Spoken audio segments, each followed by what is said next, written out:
चीन से निकलकर पूरी दुनिया में तबाही मचा रहे खतरनाक कोरोना वायरस ने अकेले अमेरिका में 1.5 लाख से ज्यादा लोगों की जान ले ली। तो वहीं भारत में भी 45,000 से ज्यादा लोगों की जान जा चुकी है। इस वायरस से लड़ने के लिए रूस ने वैक्सीन भी खोज ली है, लेकिन भारत में बीजेपी नेता कोरोना से निपटने के लिए तरह तरह के उपाय बता रहे हैं। अभी हाल ही में मध्य प्रदेश के भोपाल से सांसद साध्वी प्रज्ञा ठाकुर ने कोरोना भगाने के लिए लोगों से हनुमान चालीसा का पाठ करने को कहा था।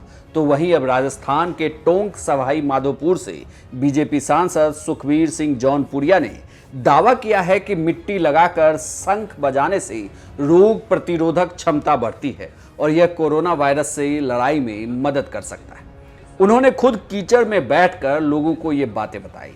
यानी अभी तक आपने कीचड़ में कमल खिलते हुए देखा होगा, लेकिन अब कीचड़ से कोरोना भी भाग रहा है, ऐसा बीजेपी सांसद ने दावा किया है।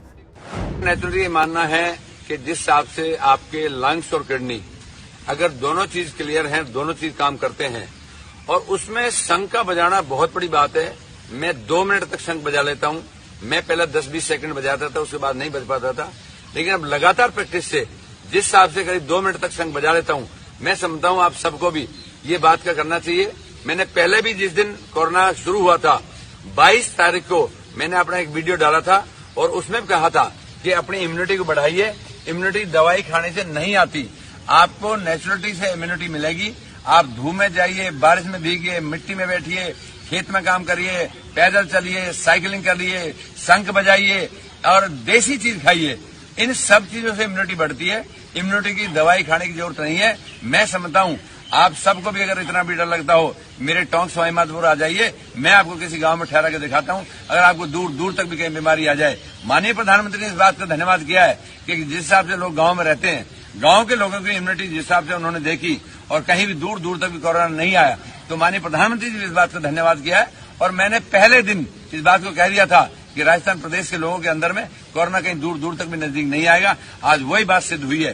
तो मैं आज सबसे फिर कहना चाहता हूं कि आप इम्यूनिटी की दवा खाने की बजाय आप खाते रहिए, मैं मना नहीं करता, लेकिन अगर जिस हिसाब से आप बाहर निकलोगे, बाहर धूप में जाओगे, बारिश में जाओगे, तो आपकी इम्यूनिटी उतनी ही मजबूत होगी और कोरोना आपको दूर दूर तक भी कहीं नहीं छुएगा। मेरा आप सबसे निवेदन है, मैं दोबारा फिर आप सबको हाथ जोड़कर निवेदन करना चाहता हूं कि आप सब इस बात पर आइए। मैंने पहले एक दिन अग्नि के बीच में बैठ के एक वो आपके सामने अपने वो दिखाया था कि आप ऐसे भी करिए।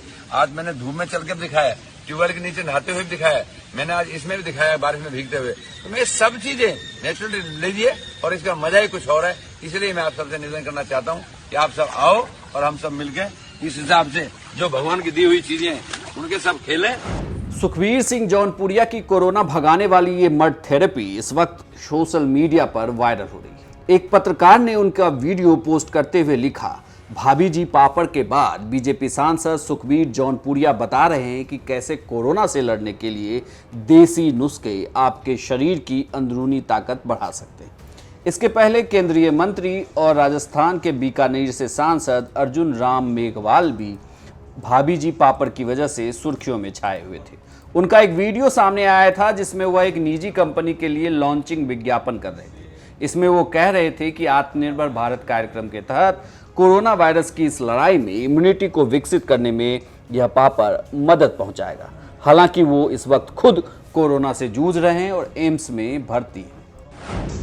एक आत्मनिर्भर भारत अभियान के तहत भाभी जी पापड़ नाम से एक पापड़ निर्माता ने एक ऐसा ब्रांड निकाला है जिससे कोरोना वायरस से लड़ने के लिए जो एंटीबॉडी डेवलप होने के लिए जो साधन है, खाने के माध्यम से बॉडी में जाएंगे और कोरोना वायरस की लड़ाई में ये पापड़ मददगार साबित होगा।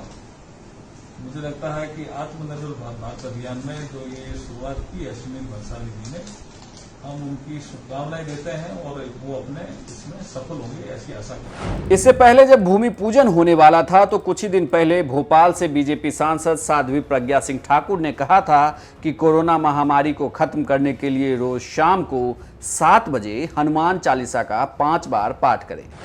तो ये मेरी आध्यात्मिक एक अपील है जन सामान्य से और जो हमारी श्रद्धा और विश्वास पर टिका रहता है, हम अपने आराध्य को संकट के समय याद करते हैं। और मैंने वही कहा कि हनुमान चालीसा का पाठ एक आध्यात्मिक प्रयास है, सकाम भक्ति है, और इस सकाम भक्ति को करके हम अपने मन की शुद्धि और तन की शुद्धि करना चाहते हैं और वातावरण की शुद्धि करना चाहते हैं। लॉकडाउन से वातावरण की भी शुद्धि होगी। और ये जो हनुमान चालीसा का पाठ है, आध्यात्मिक पूजा पाठ करने से, हनुमान चालीसा का पाठ करने से निश्चित रूप से हम दोनों ही प्रकार के लाभ पा सकते हैं और कोरोना से मुक्ति मिलेगी, ऐसा हम सबका विश्वास है। प्रभु राम जी की कृपा से सब अच्छा होगा। तो आप मानती हैं कि इफेक्टिव रहेगी हनुमान चालीसा? बिल्कुल रहता, सकाम भक्ति है और सकाम भक्ति कभी व्यर्थ नहीं जाती। ये गीत भगवान कृष्ण ने गीता में भी कहा है।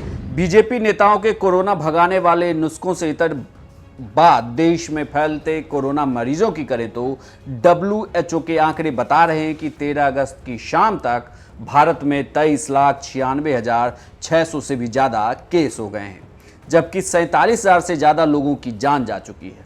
पहले नंबर पर अमेरिका है, जहां 50,94,000 कोरोना केस हैं।